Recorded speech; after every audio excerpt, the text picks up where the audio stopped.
आसन पा जाऊं। मैहर की है शारदा माता, मेरे घर में ना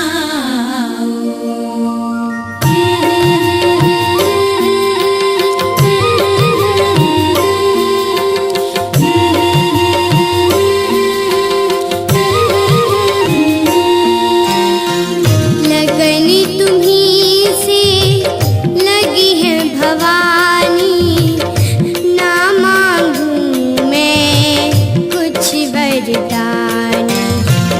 लगनी तुम्हीं से लगी है भवानी, ना मांगूं मैं कुछ वरदान।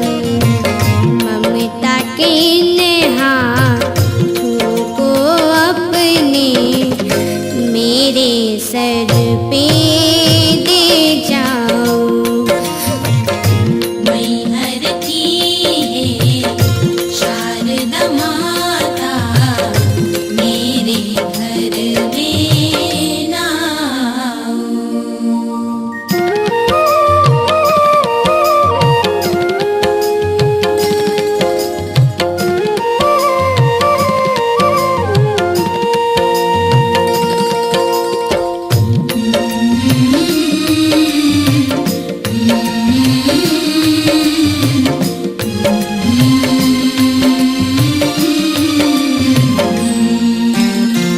भजन तेरा मैं कैसे गाऊं, सुर बेसुर है क्या मैं सुनाऊं।